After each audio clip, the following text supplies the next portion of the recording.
Back again, people. LFC Plavi here. It is a loss for Liverpool against Bournemouth. Very disappointing performance. And it's basically the same old. We've talked about the same things over and over again, and today it happened yet again.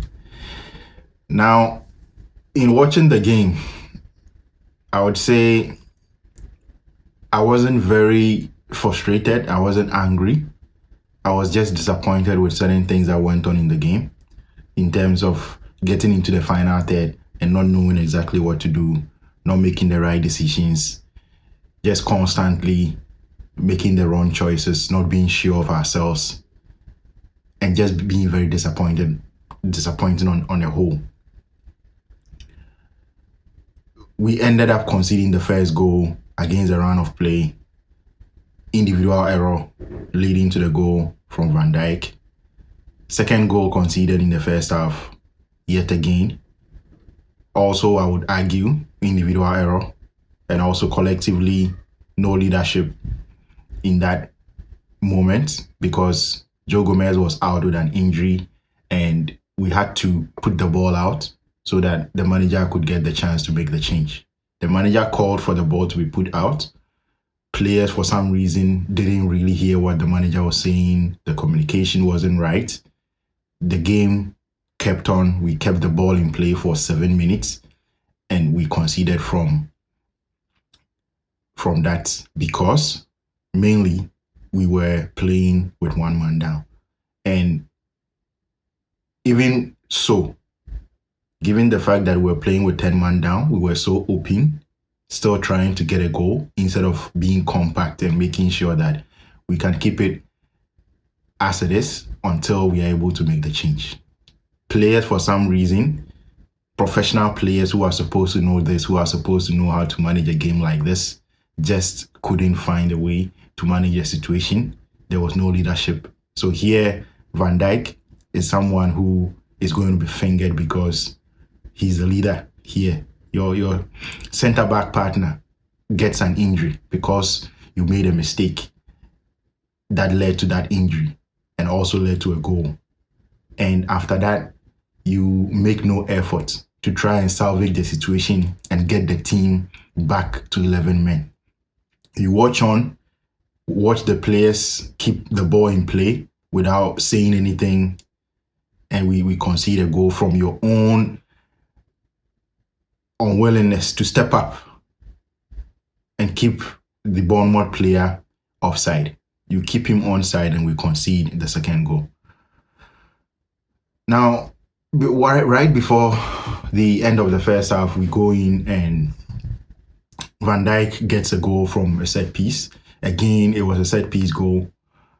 I have my views on set piece goals and why teams should not rely on that for scoring goals. Today, we scored 2 goals from set pieces, but it is all well and good. We got back into the game right before halftime.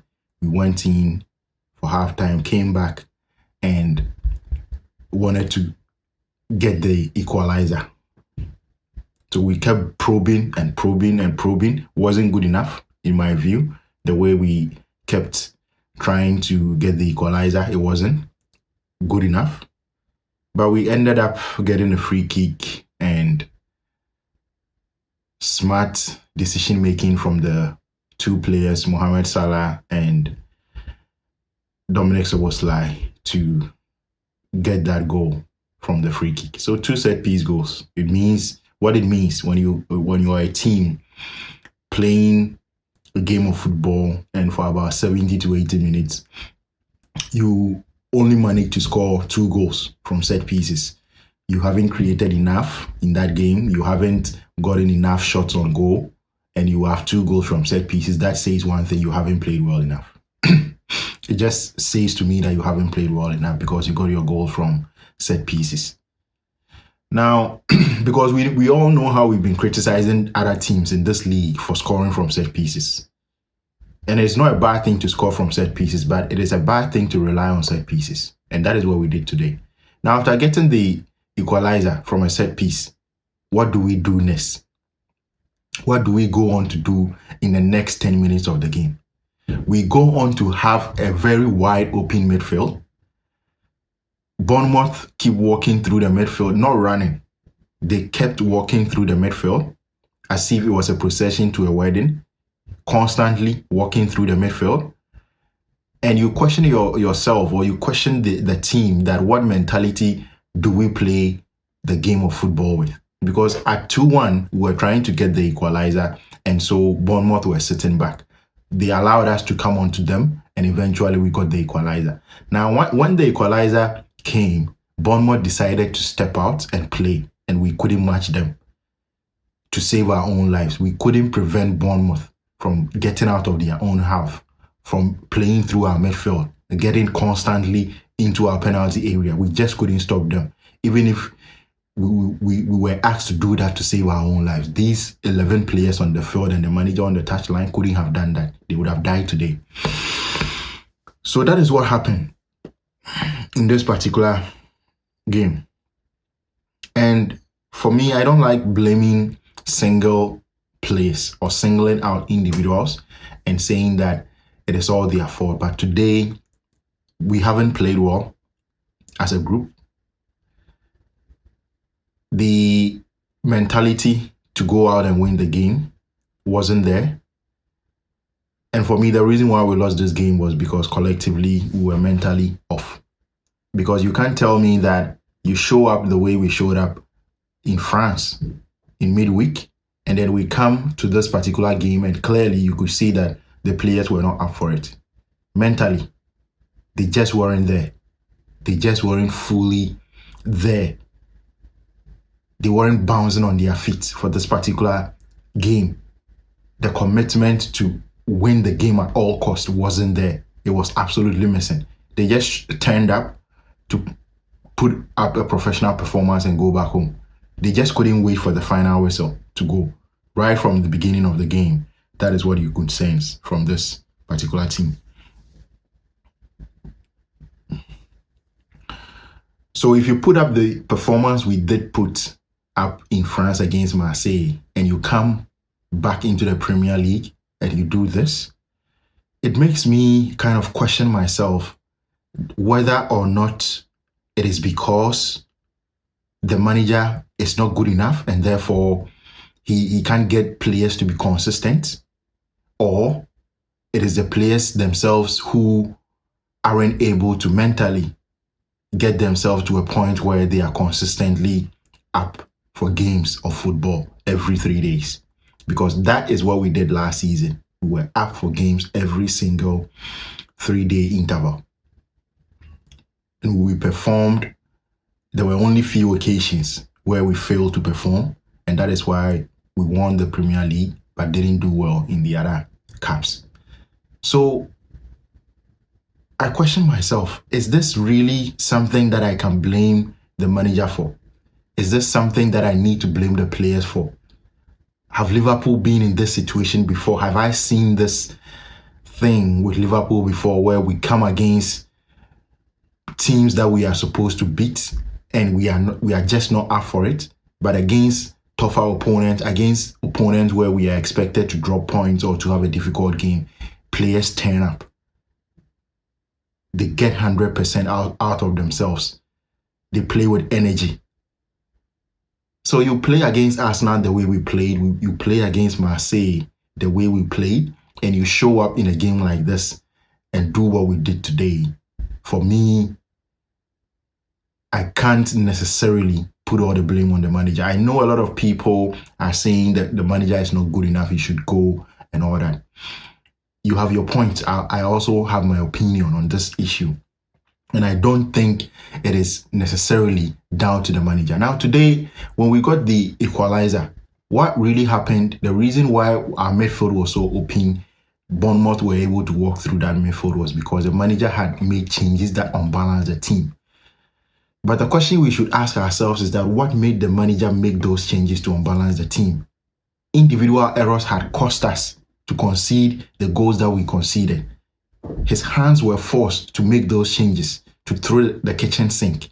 He did throw the kitchen sink. We got the equalizer, and now the team was not balanced enough to be able to hold on for the next 10 minutes of that game. And that is why we ended up losing the game. That is why we ended up losing the game. So the manager is at fault for some of these things. I'm not absolving the manager of any blame. Sorry. I'm not absolving the manager of any blame. But I do think that when you have a situation in your team where your two best players in the previous season that helped you to win the league in the shape of Mohamed Salah and Van Dijk are having atrocious seasons, you are always going to suffer. And this has happened before. That is why I go back and ask the question, has this happened before? Have we been in this situation before? Because for me to be able to say that we should sack the manager, I should sort of come up with a scenario where I think that what is going on, it is only happening because this new manager is here. And it hasn't happened before to previous managers. And I go back to the era of Jurgen Klopp. Jurgen Klopp is our savior. He's our best manager we've ever seen, arguably. Some of us Liverpool fans in our lifetime. And Jurgen Klopp had similar seasons like this. So that is why I always say that for you to say that the manager is not good enough and he should go, then your conclusion in those seasons where Liverpool didn't play very well, because Jurgen Klopp had a very poor season after winning the Premier League. He had a very, very poor season. We were at a similar level in terms of points and position in the league as we did in that season. I don't know, maybe some people called for Slot to be sacked and said he wasn't good enough. I don't know. I don't remember exactly what people were saying then. But if I compare that to now, and people say that it is all about the manager, he should go, I don't really understand it. Because Jurgen Klopp, the best manager we've ever had a similar season.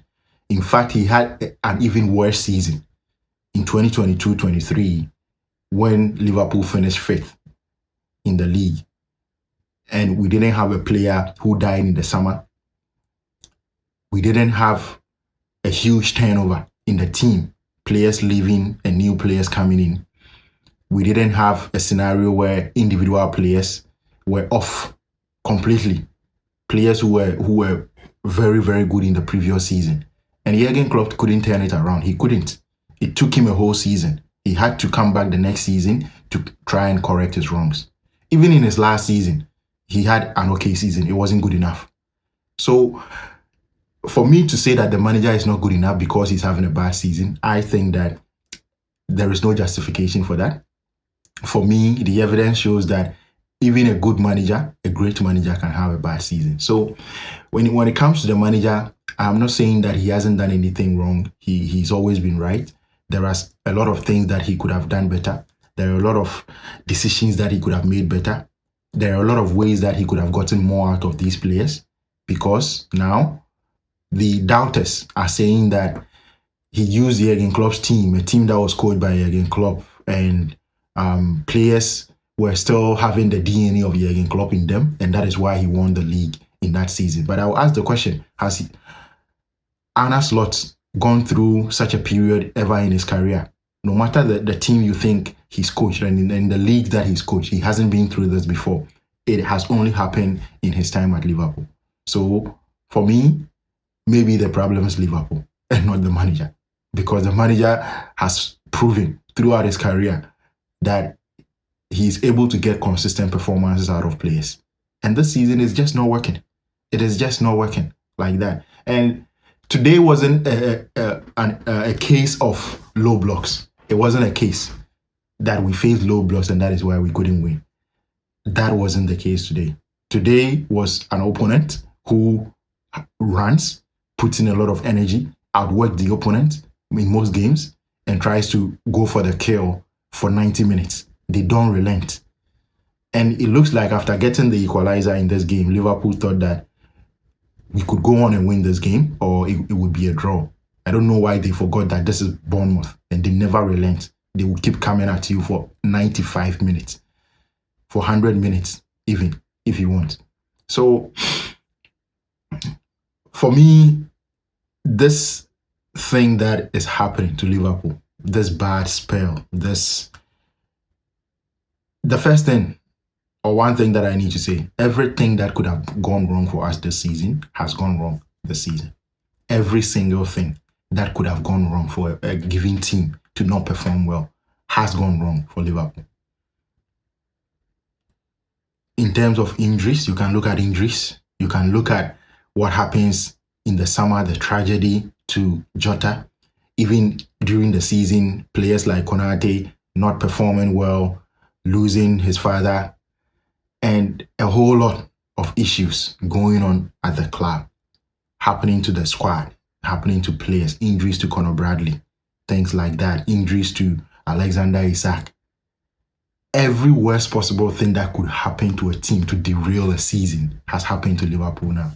So it is disappointing. Again, we've said the same things over and over and over again, but how come we are able to put in the performances in Europe and we are not able to do the same when it comes to the Premier League? So is there a mentality issue with the Premier League? What is going on? Because we won the Premier League last season. So maybe, just maybe, it is a case of we've won it last season. We can't get the energy to go again. We just haven't been able to do that this season. We haven't been able to get the energy that is required to be able to compete and compete well in the Premier League. And that is why we are struggling. For the Champions League, we haven't won it in a long while. And players are always up for the Champions League. They are always up. They don't need the manager to motivate them for the Champions League.